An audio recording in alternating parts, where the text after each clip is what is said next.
Good evening and welcome to Scotland at 7. My name is Patryk Witkowski and I am joined today by a former SNP MSP, Maureen Watt. Lovely to have you.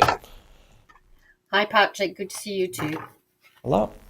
For our first story, we've got the Ukraine update, day 1069 of the conflict. Russia on Sunday claimed its troops have captured Velika Novosilka, a strategically important town in the Donetsk region, eastern Ukraine.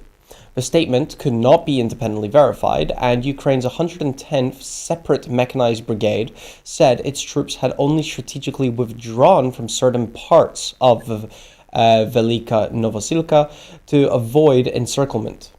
Quote, "This does not mean that we have completely left the city. The fighting in Velika Novosilka continues. All actions are aimed at minimizing our own losses and maximum damage to the enemy." End quote.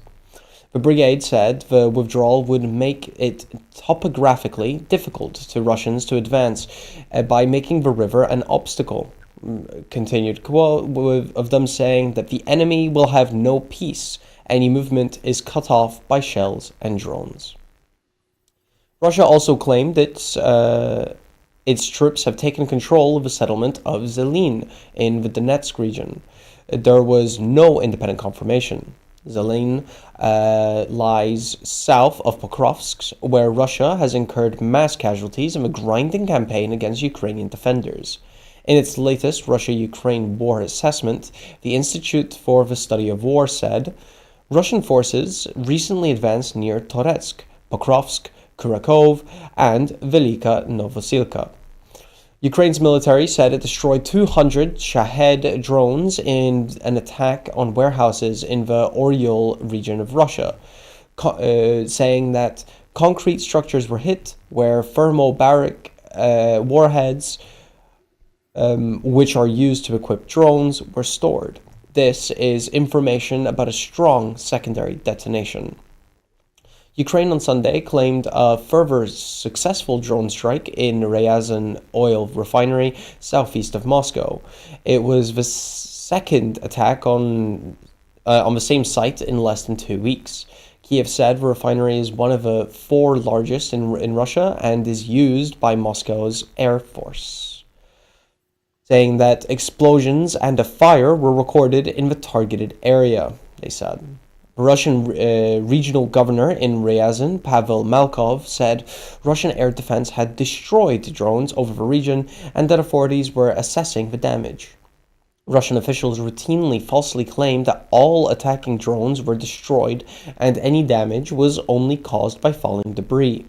An undersea fiber optic cable between Latvia and Sweden was damaged on Sunday, likely as a result of external influence, Latvia said, prompting NATO to deploy patrol ships to the area and triggering a sabotage investigation by Swedish authorities. NATO was coordinating military ships and aircraft under its recently deployed mission, dubbed Baltic Sentry. The effort follows a string of incidents in which power cables, telecom links, and gas pipelines have been damaged in the wake of Russia's invasion of Ukraine in February 22.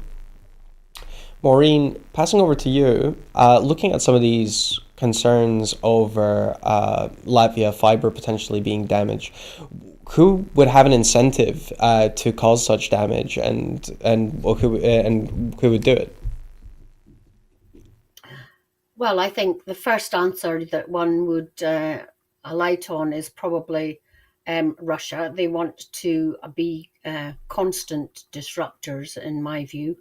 And we have seen apparently Russian ships, much nearer to our own territorial waters, which are being monitored. So this is clearly a Russian tactic to, as I say, disrupt and annoy and alert other countries to their capability, I suppose. Um, but in terms of the war itself in Ukraine, I noticed that Donald Trump hasn't managed to stop it, as he said he would in his first day. So even he perhaps is realizing that it's more complicated than he might have hoped. But still, the war grinds on. in your report, you said that Ukraine is managing to make some inroads and to hit infrastructure within Russia and to keep them back in the Donetsk region. But you also hear of the Russians making advances in other areas. So it is just a grinding war that at the moment seems to be going on and on. And we don't hear of all that many, apart from Trump, many other organizations or countries um, trying to find a peace in this area. Thank you very much, Maureen. For our next story, we move on to the Middle East update. At least 47,306 Palestinians have been killed and 483,000 wounded in Gaza since the 7th of October 2023, according to the Gaza Health Ministry. Tens of thousands of Palestinians have begun returning to northern Gaza after being displaced following the start of a conflict between Israel and Hamas. Part of the north, such as Jabalia and Beit Hunan, have been left devastated by shelling by the Israeli military. 8 of the 26 hostages yet to be released under the first phase of a ceasefire deal between Israel and Hamas are dead, Israel has confirmed. A Hamas delegation has arrived in Cairo to discuss the implementation of the deal, the group said in a statement. Israeli Prime Minister Benjamin Netanyahu will meet the U.S. President Donald Trump at the White House next week, according to reports. At least 2 people were killed by Israeli gunfire during protests over the continued presence of Israeli troops in southern Lebanon. Israeli forces had been scheduled to withdraw from the area on Sunday, but the deadline was extended to 18 February after Israel accused the Lebanese government of failing to implement the terms of a ceasefire deal. The EU's foreign ministers have agreed to a roadmap to ease current sanctions on Syria, a move welcomed by the country's government. The UN's Palestinian refugee camp, UNRWA, said it had been ordered by Israel to vacate premises and cease all of its operations in occupied East Jerusalem by Thursday. Donald Trump's proposal that large numbers of Palestinians should leave Gaza to just, quote, just clean out, referring to the Gaza Strip, has been rejected by U.S. allies in the region and attacked as dangerous, illegal, and unworkable by lawyers and activists. Jordan's foreign minister, Ayman Safadi, told reporters that the country's stance against any displacement of Palestinians from Gaza remained, quote, firm and unwavering. Egypt's foreign ministry said it categorically rejected any displacement of Palestinians from their land, be it, quote, short-term or long-term. Maureen, obviously, a lot of developments with the Israel-Hamas conflict, a new factor of Trump coming into play. I suppose, firstly, looking at this little recording that got made of him talking about clearing out the Gaza Strip, how serious, how big of Trump's strategy do you think this was? Do you think this was part of casual conversation where he was floating an idea? How good of a grasp do you think Trump has on the situation here, and how big of a plan do you think he has?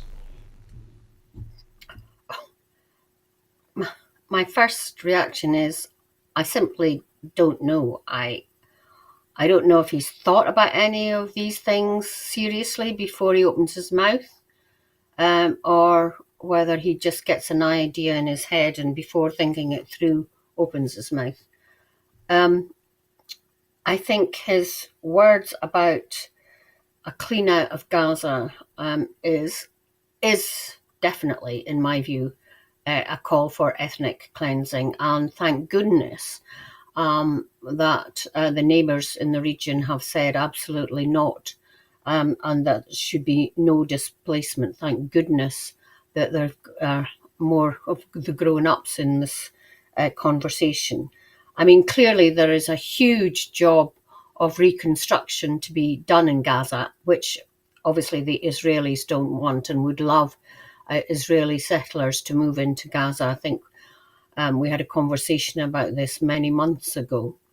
So clearly the situation in Israel Gaza has not been settled. We have, as far as we can all see, a temporary peace. I mean, I think the fact that 26 hostages have now been declared dead is absolutely shocking. It could have been done ages ago. And if Netanyahu had been concentrating on freeing the hostages rather than obliterating Gaza, we could have been in a much better situation now.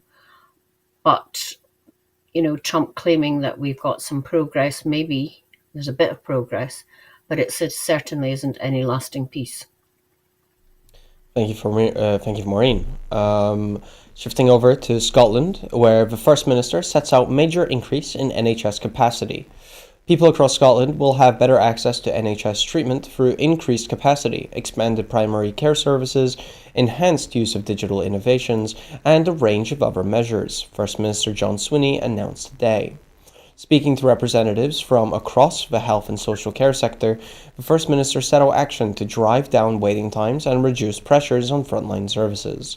The First Minister was joined by Health Secretary Neil Gray and announced a range of actions, including a substantial increase in capacity with 150,000 additional appointments and procedures per year, increased investment in primary care, making it easier for people to get appointments with their GP, improved use of data and new digital innovations, including the rollout of Scottish Health and Social Care app, named the Digital Front Door, to the NHS for patients. The First Minister said the following: protecting, strengthening, renewing our national health services, that is a goal I think we can all get behind, a real focus of common purpose. That requires actions from me as First Minister, from my Health Secretary Neil Gray, and from my government. We can offer the leadership and direction as the measures outlined today seek to do. So today, we commit to substantial increase in capacity in order to significantly reduce people's wait times. Our plan will ensure that a greater proportion of new NHS funding goes to primary and community care. GPs and services in the community will have the resources they need to play a greater role in our health system.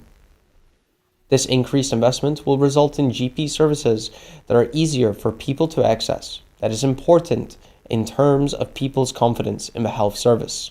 But equally, it will make it more likely that health issues are picked up quickly and dealt with earlier. Continuing to say, our national health service is there when we need it. No other public institution supports us with so much care through life's big moments. We must support it in return. Maureen, what do you make of the quote from the First Minister there? And do you think that these measures will significantly impact the healthcare of Scotland? My first reaction is this is probably done under duress from the opposition, but also well intentioned. But I mean, a lot of the things that are being said here, you want to say, well, how? Now, some things like the National Treatment Centres expanded. The National Treatment Centres are a great thing where you're sort of separating off operations like hip, knees, and eyes from accident and emergency. So if lots of pressure is on accident, emergency, and immediate theatres, planned operations are not cancelled because of that. There's a separate channel. So that's a great thing. And where it works, like in the Highlands, it's made a massive difference to the waiting times for these kind of routine procedures. And the rollout has been delayed because of because of cuts from the Westminster government in terms of infrastructure and being able to build these centres. Clearly, technology can help in places like the operating theatres. But all this depends on, well, a lot of this depends on extra bodies working in the health service, which is requires a great increase in day-to-day expenditure in the health service, yet health boards are experiencing great pressure on their budgets. So I would like to see some drilling down into these figures and into how these um, ambitions are actually going to be carried out, Mm. because it's not always extra GPs that are needed in local surgeries. And I just wish they didn't keep mentioning an increase in GPs, because I heard one report, whether it's true or not, that the actual number of GPs hours in Scotland has decreased because a lot of GPs are not working full time. So we need to be saying that you might not see a GP, but you'll see a very well trained nurse practitioner, or if it's just for a blood test, you see a phlebotomist and things like that. So people should still need to be made aware that they will not necessarily, and they might be seen quicker if they don't insist on seeing the GP, but see Mm. a person who can perfectly well look after them when they turn up at the surgery. That's right. I remember when we here at Broadcasting Scotland, when we covered a visit that Neil Gray did to a practice in Edinburgh, there was a really big focus on just how much digitizing it's on its own could impact things. A lot of appointments could just be done online. Also, it makes it easier to access different opinions from different practitioners and GPs, and it can really speed up the process. So I suppose a lot of these figures and a lot of this might hinge on just how big of an impact a bigger digital rollout could actually have. But I guess time can only tell on that. For our next story, the CBI warns businesses plan to cut jobs and raise prices because of Rachel Reeves's budget. The UK government is under growing pressure to get momentum back into the economy amid warnings that businesses plan to cut jobs and raise prices, while millions of families believe their finances will worsen this year. Before a major speech this week by the Chancellor, Rachel Reeves, designed to restate Labour's commitment to improving the economy, the CBI said private sector firms were urgently assessing their budgets to offset measures announced in last October's budget. The CBI said it expected another, quote, significant fall in business activity over the next 3 months. This measure has now been flat or falling since mid-2022, when Liz Truss was briefly Prime Minister.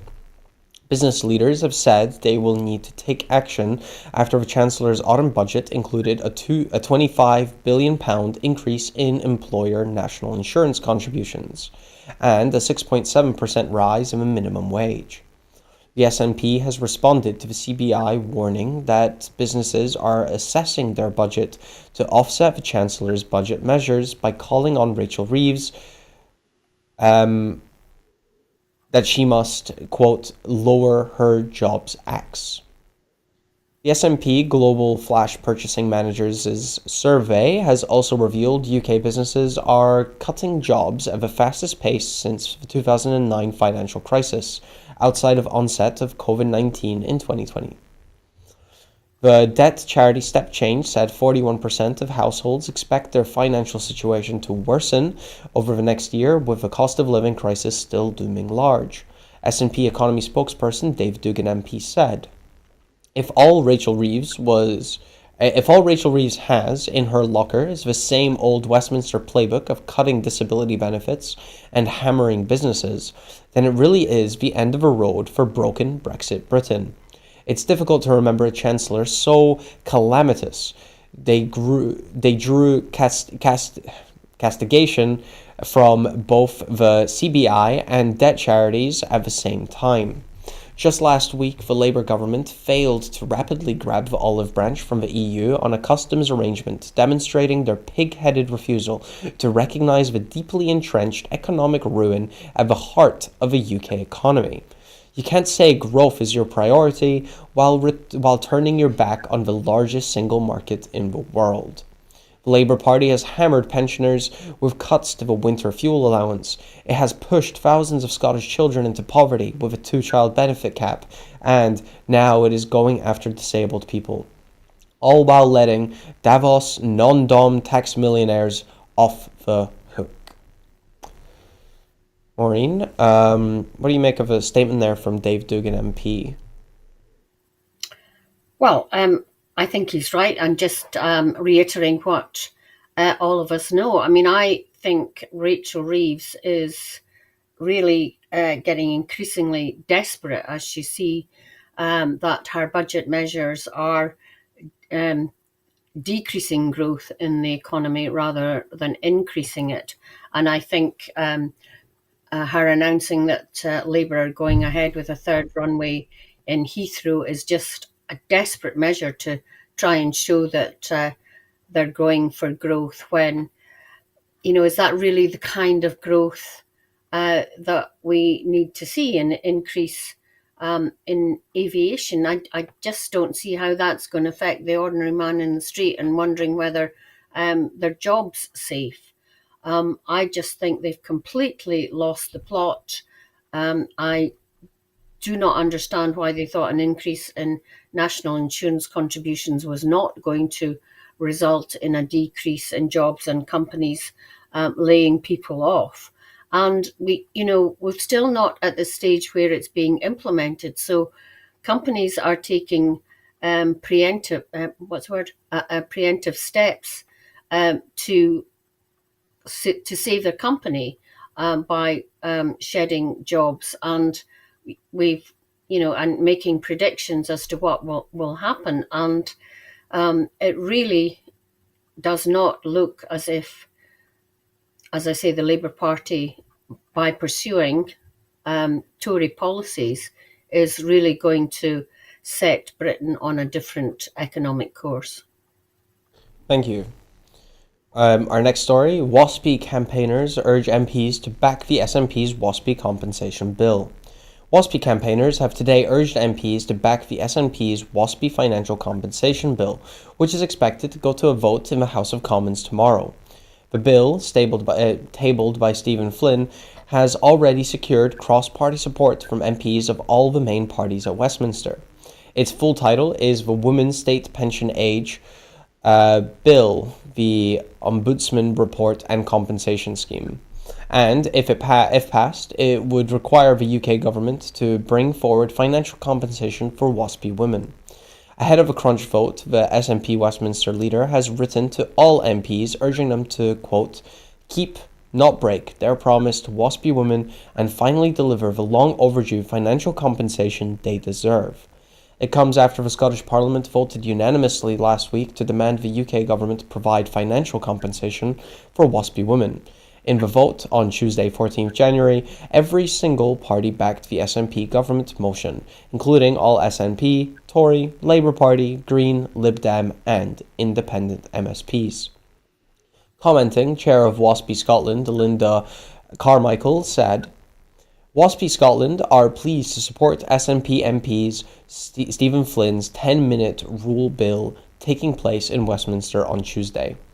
It's important that we encourage all those affected to contact their MPs to ask for support of a bill as we continue to pursue compensation. Recommended by PHSO. Maureen, obviously, we have had a fair amount of WASPy coverage on the show here, but just in case any of our viewers and listeners missed it, could you remind us what a WASPy woman is and why this issue matters? So, woman, WASPy means Women Against State Pension Injustice, I think is what That's it right. stands for. And women in their 50s and 60s were reputedly told about the change in the pension age and when they could claim their pension. And very many women say that they didn't get any notification about it. And I think that can be proved. And so the injustice of trying to equalise the pension age, but making no adjustments for women in this category, is why we have this campaign for the WASPy women, which is totally and utterly justified in my view. And the SNP managing to get a 10-minute rule bill on this, given that they're no longer the third party in the House of Commons, is great, because we have seen the SNP step up to be an opposition to the government, while while the Tories are still in complete disarray, having been defeated, while they think that they have got a divine right to rule at Westminster, and with so few MPs, just haven't really got their opposition together, and the Lib Dems continuing to be pretty ineffective, regardless of whether they're the third party or not. So we've seen the SNP already had a debate on the winter fuel payments, on the two-child cap, and now following a pretty feisty debate in the Scottish Parliament on winter fuel payments. We're having this debate this coming week in Westminster, and it will, as you said, it's been supported by members from all parties. So it will be very interesting to see how many Labour MPs either vote against or at least abstain vote for this motion of the SNPs, or abstain, because so many of them were photographed supporting the WASPy women in Scottish constituencies. So we'll see if they actually put their cross or go into the lobby where they were so enthusiastic about supporting them in the past, in the run up to the election. Thank you.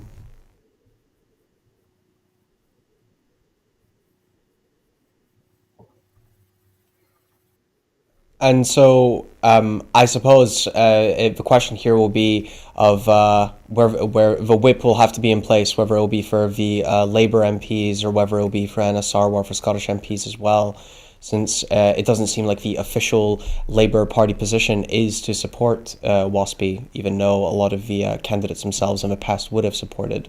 Where do you expect the whip to land on this?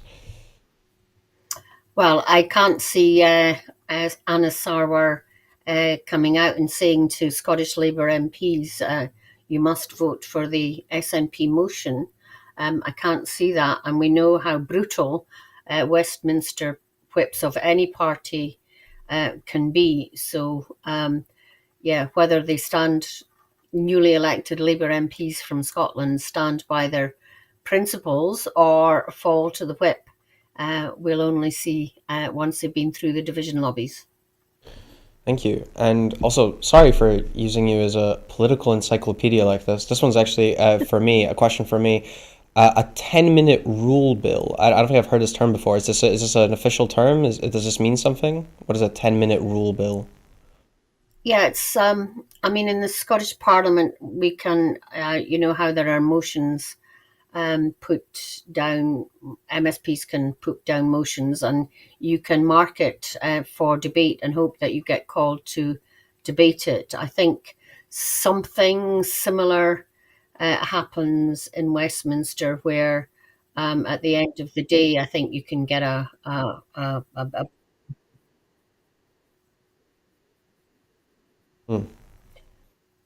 So it's maybe not at the end of the day, but it's probably just before the main business of the day. I'm not exactly sure, but it's something similar. So would you say this is a way of like adding priority to a certain bill? It's a party can use this almost like as like a resource to put additional focus or additional priority on a bill they consider important? Well, it's called a 10-minute rule bill, so presumably that means that it could actually, if supported, go forward to further debate, but it doesn't usually happen, I don't think. Right, I see. I understand. Thank you very much. For our next story, we've got the think tank warning AI-based automation of jobs could increase inequality in UK. The new report into the future of work has said that the automation of millions of jobs will increase inequality in the UK unless the government intervenes to support small businesses and workers through the transition.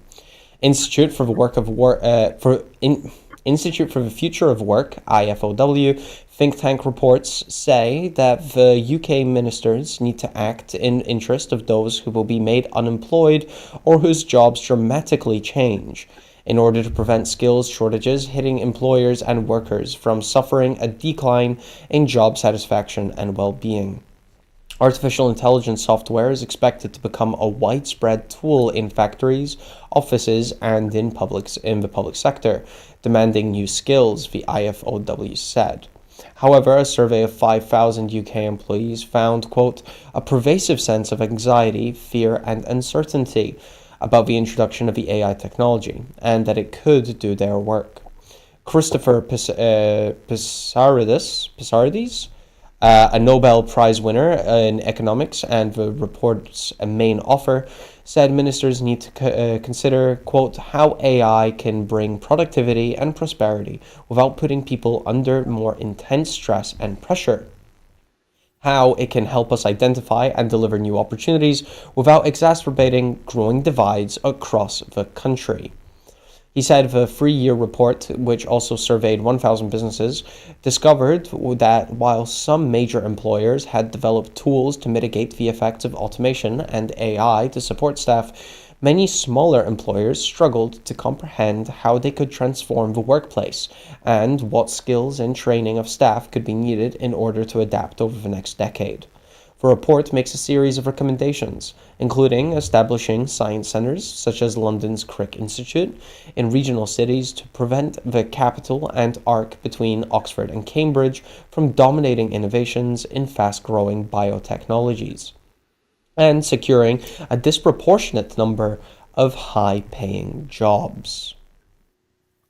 Maureen, how big of a threat do you think AI poses to job security? Or maybe is one of the biggest worries that it's difficult to gauge just where AI is at any point. It's difficult to gauge exactly how good it will be at any specific thing at what specific time. Do you think that's one of the things that are really fueling the stress in this debate, I suppose? Yeah, I think the short answer is nobody knows what AI can do and what the threats and advantages of it might be. I certainly think that we need to be looking at it and using it. Otherwise, as a country, we're going to fall behind other countries. And we've got to look at it as like, as like the Industrial Revolution, I suppose. But we should surely be much more sophisticated in how it's applied this time, and really work out, as I say, what the threats and benefits of it are, and not as the think tank. My goodness, how many think tanks do we have in this country? That's one I hadn't heard of before. And think of how we shouldn't leave small businesses behind, because they employ a huge number of people, but yet would not have the resources or the investment facility to use AI. Will it make us a much more divided country? Not if we use it properly. I mean, supposing if the introduction of AI meant that workers could work a 4-day week or a 9-day fortnight, and increase their productivity when they are at work, then that would be a good use of AI.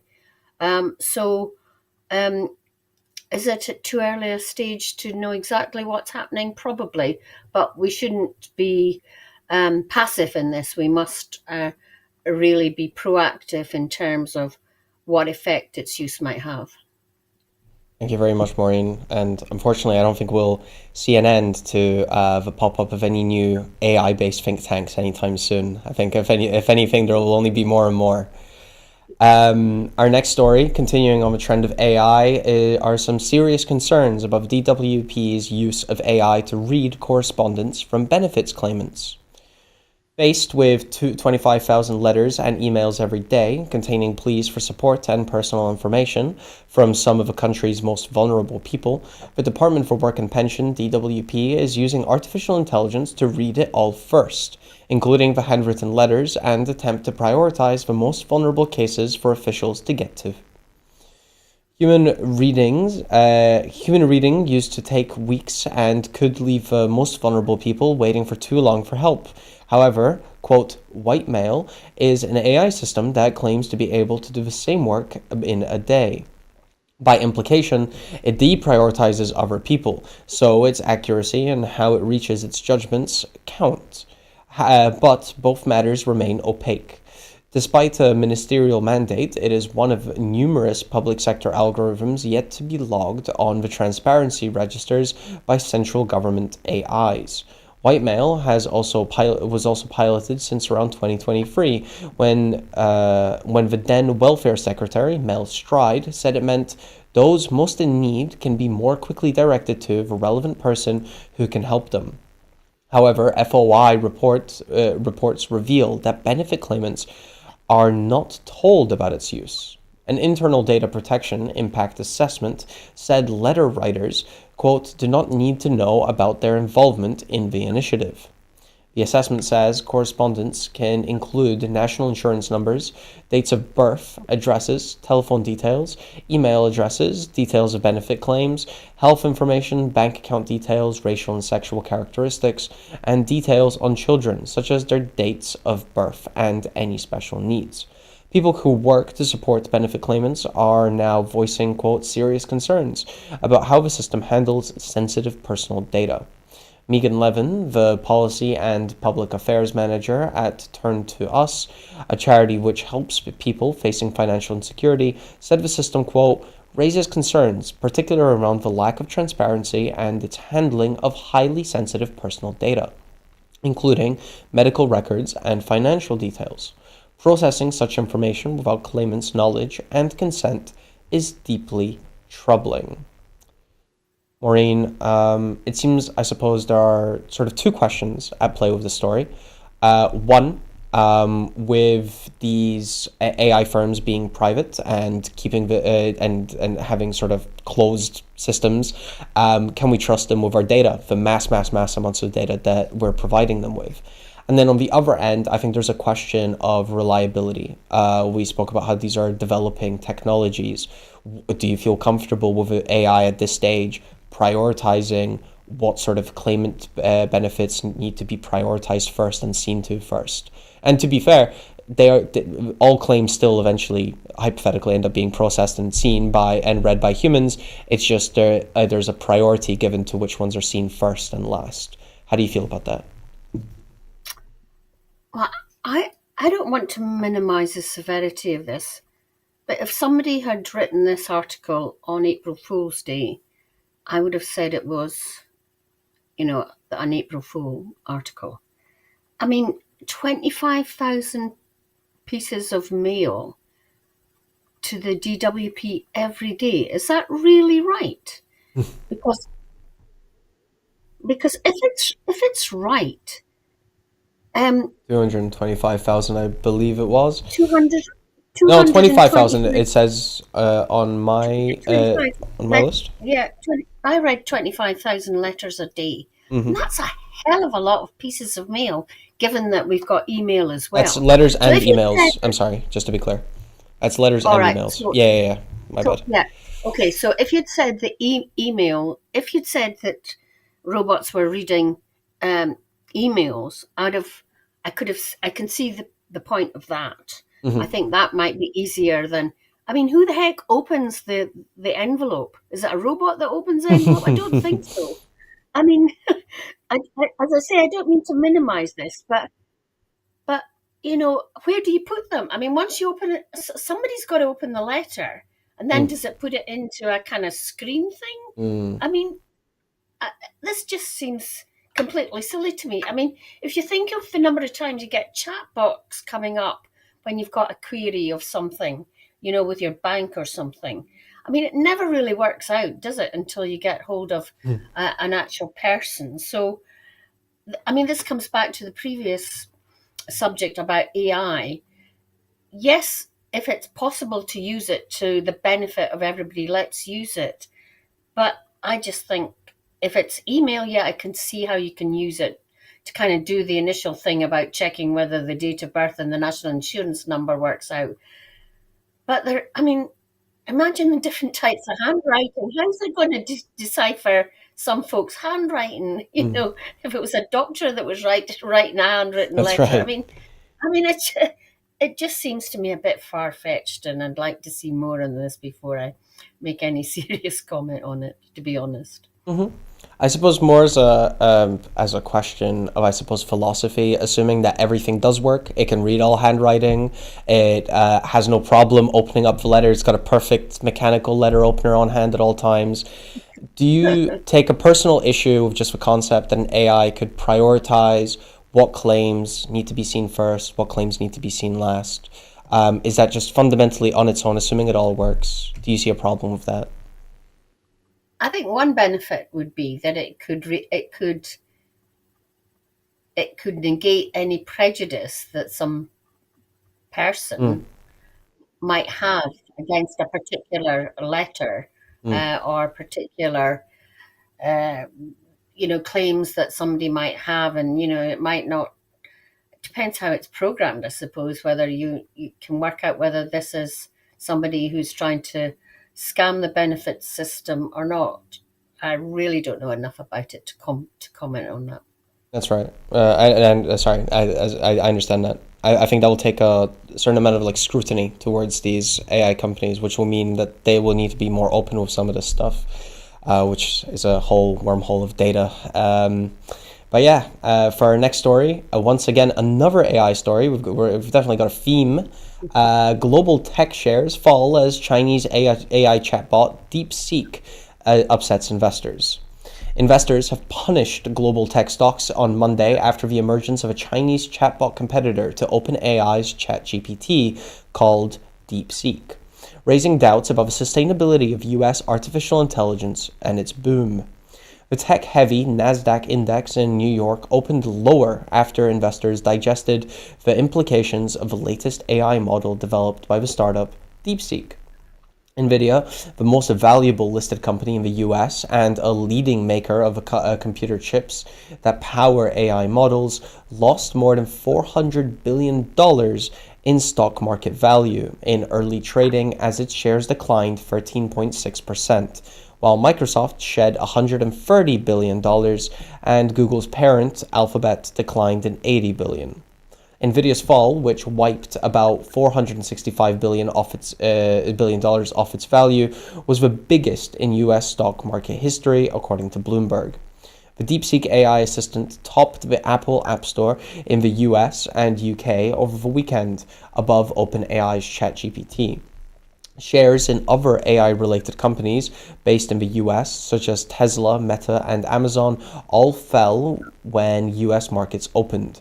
DeepSeek claims to have used fewer chips than its rivals to develop its models, making them cheaper to produce and raising questions over a multi-billion AI spending spree by US companies that has boosted markets in recent years.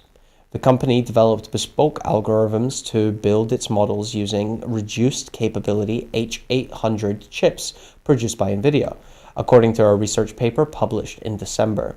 NVIDIA's most advanced chips, the H100s, have been banned from export to China since September 2022 by US sanctions. NVIDIA then developed the less powerful H800 chips for the Chinese market, although they were also banned from export to China last October. DeepSeek's success at building an advanced AI model without access to the most cutting-edge US technology has raised concerns about the efficacy of Washington's attempts to stymie China's high-tech sector. Maureen, a bit of a tale of global competition of tech. Um, is how much? I mean, firstly, overall, how do you feel about the story? What do you make of it? But What do you Well, make of our ability to compete with China and its tech? Since we thought we were so far ahead that we can keep this special technology. Well, the US thought they could keep this special technology away from them. Nvidia has had a ballooning stock over the last year with a lot of hype around its ability to be a chip manufacturer. Um, yeah, it was this a bubble that's popped, or do you think there's more to this competition as time goes on? listen, I'm not the person that you'd go to comment about this, but the fact that you said that $400 billion had Mm-hmm. been wiped off the U.S. stock market. I mean, that is incredible. Think about it. That's absolutely incredible. And when you think that ordinary Americans are very much into dealing in stocks and shares, there must be a lot of people feeling a lot worse off today than they were before the stock market opened. That is absolutely incredible. And given China's record, you just wonder if this is something that they've come up with to try and upset the tech industry worldwide. I mean, we've seen how TikTok was banned in the US and then back up temporarily as long as they sell half of their shares in TikTok to non-Chinese companies. I mean, it just shows you how fragile um, the tech industry is, and how you wonder if it's actually, it's like a building built on sand rather than solid foundations. Mm. Um, the tech industry, and golly, it must make any investors feel very wary about any tech industry investment going forward. So, yeah, I think there's a lot more to come out on this story. I mean, I'd never heard of DeepSeek before. Had you? Yeah, this is actually what I was going to comment on, where you sort of mentioned the strategy of releasing this, maybe in a way that like damages Western markets. I will say that as somebody that is pretty passionate about tech and usually feels pretty clued up on a lot of this stuff, I didn't know that there was some some incredibly powerful China-based chatbot technology or that was being developed. There was kind of like nothing to sort of let these markets slowly adapt and de-escalate over time. It just sort of appeared and, as the story says, topped the Apple and Apple app charts in as soon as it got released, instantly overcoming ChatGPT. So yeah, I think there is something maybe to what you're saying, where this thing is where it was released in a way to shock the markets. Yeah, and I believe we will see more of this as time goes on. More markets will want to compete with each other. China obviously has a very separated economy from ours and a very separated information system, so we'll probably see more and more of this sort of feuding and back and forth. Oh, well, I don't feel quite such a tech luddite after all. Well, we were both caught unawares on this one. Our next story is about the opposition and Western leaders denouncing the stage managed Belarus election. Western leaders and the Belarusian opposition have denounced Alexander Lukashenko's victory in Sunday's stage managed election, which will extend his ruthless 3-decade grip on the country for another 6 years. German Foreign Minister Annalena Baerbock called the vote a bitter day for all those who long for freedom and democracy. Polish Foreign Minister Radosław Sikorski, good thing I could pronounce the Polish one at least, ironically expressed surprise that only 87.6% of the electorate appeared to have backed Lukashenko, saying that will the rest fit inside the prisons, he wrote on X, referring to Lukashenko's repressive rule under which thousands of Belarusians have been jailed. The authoritarian leader did receive support from his closest ally, Vladimir Putin, who congratulated him for achieving a confident victory. The country's Central Election Commission announced on Sunday evening that preliminary results showed the 70-year-old Lukashenko securing nearly 87% of the presidential vote, granting him a seventh term, while the runner-up received only 3%. Lukashenko's 4 challengers, all loyal to him and running to give a pretense of legitimacy to the vote, praised and supported the incumbent throughout the campaign. Dubbed as Europe's last dictator, Lukashenko has been in power since 1994 and has ruled the country of 9 million people with an iron fist. Exiled opposition leader Svetlana Tikhanovskaya denounced the vote as a farce, saying, "What in the democratic world you call elections has nothing in common with this event in Belarus." Tikhanovskaya's husband, Sergei Tikhanovsky, has been held incommunicado for almost a year in prison in Belarus. Svetlana Tikhanovskaya has urged voters to cross off everyone on the ballot. She called on world leaders not to recognize the result from the country, where all independent media and opposition parties have been destroyed and prisons are filled with political prisoners, she said. Human rights groups estimate more than 500,000 Belarusians have left the country since 2020, mostly to Poland and Lithuania, from a population of 9 million. Maureen, what sort of powers does the UK have over legitimizing an election in somewhere like Belarus or influencing the politics there? What do you think can be done about this? Probably nothing until Lukashenko dies, and see whether the country can change, or in Putin dies, because, as you say, they're very close allies, and one supports the other, and the opposition leaders are in jail or in other countries, so very little can be done to change the minds of the people of Belarus. So, I'm sure they're not a country that's going to allow election observers into the country. I would be very surprised if they did, to see whether the elections were fair and legitimate. So, as you said, he's Europe's last dictator, and that's obviously likely to remain for the next 6 years at least. Thank you, Maureen. 7 people jailed for a total of 93 years for sexually abusing children in the Glasgow area. 5 men and 2 women have been given orders for lifelong restrictions and jailed for a total of 93 years for sexually abusing children in the Glasgow area at the High Court in Glasgow on Monday, 27th of January 2025. Ian Owens, 46, was jailed for 20 years.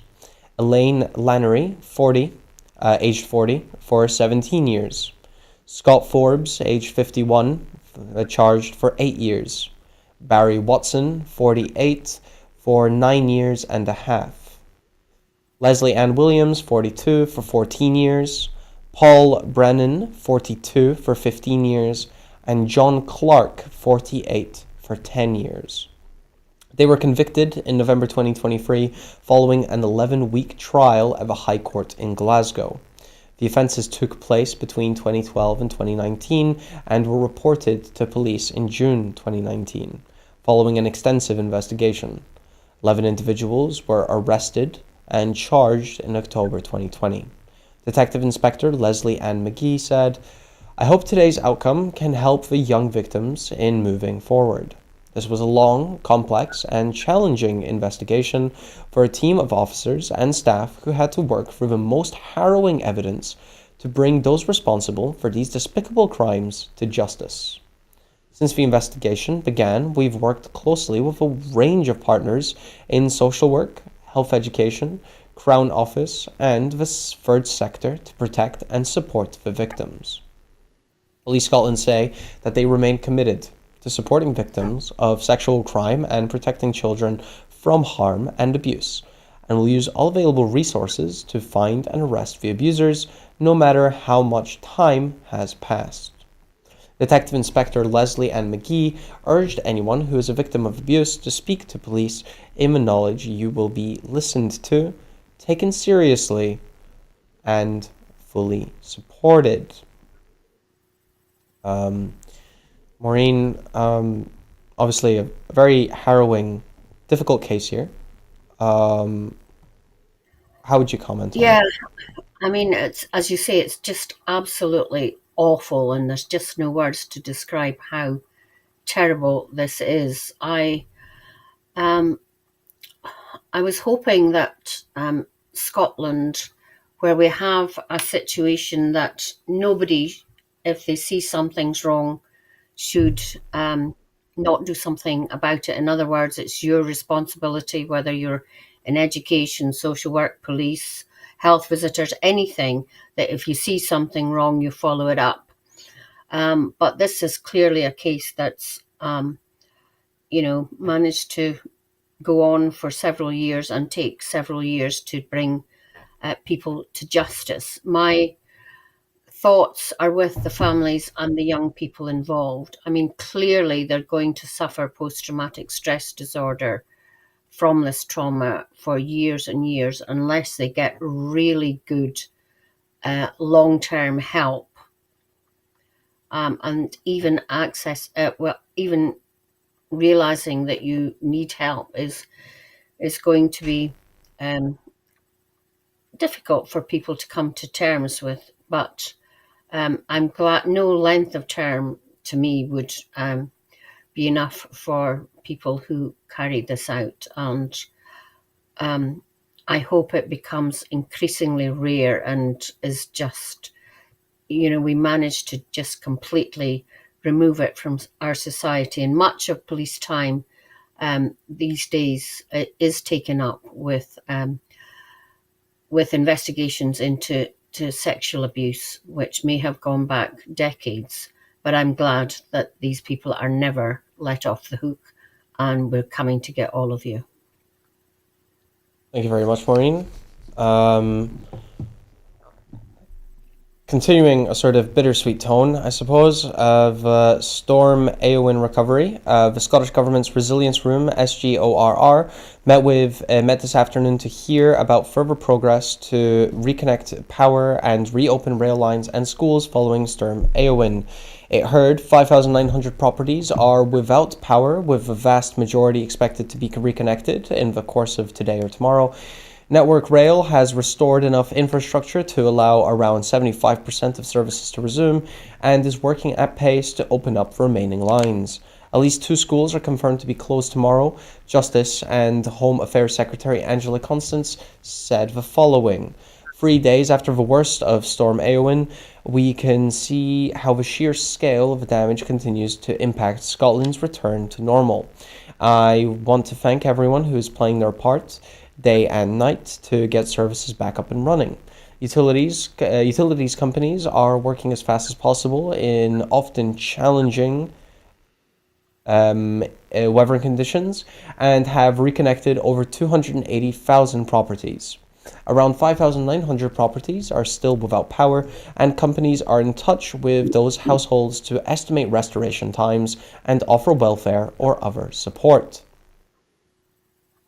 Continuing to say that while trunk roads and ferries are largely operating as normal, there might be truck roads or trunk roads. I don't know. Trunk roads could be a thing. The railway continues to recover, and Network Rail has experienced over 500 incidents. ScotRail were scheduled to operate 50% of services today, but this has increased to around 73% over the course of the day. We can, however, expect continued disruption on some lines to last until later this week, so I would ask passengers to be patient and check ScotRail and Network Rail information before they leave.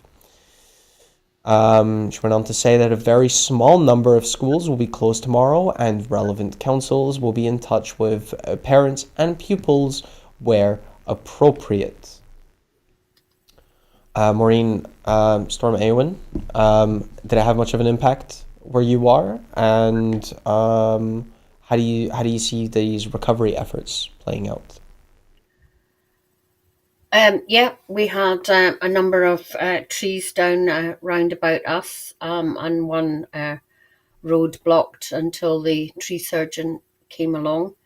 Um, I am really pleased that people in the main seem to have heeded the red warning, and it was so well publicised, and utilities and transport companies took preventative measures. You'll always get the naysayers who said, "Oh, it wasn't that bad. Things didn't need to shut down." But that's what other countries do if they experience similar things. I mean, we saw the presidential inauguration moved inside because of bad weather. So other countries take these same precautions as well.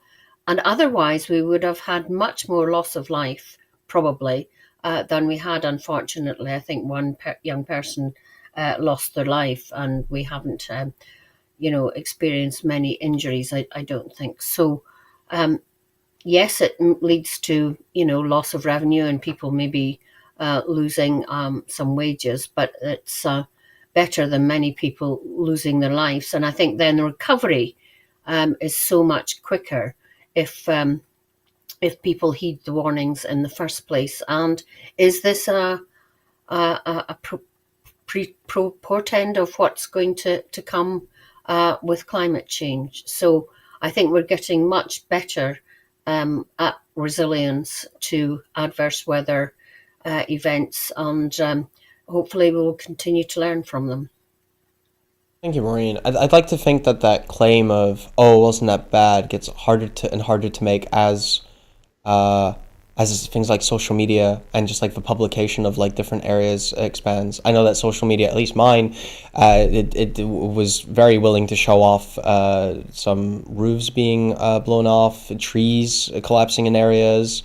There were stories of sort of damage happening around the place. I think just with the amount of eye and circulation of the information, yeah, one person might not have seen anything that bad. They might have even gone to like their local shops and nothing tragic happened.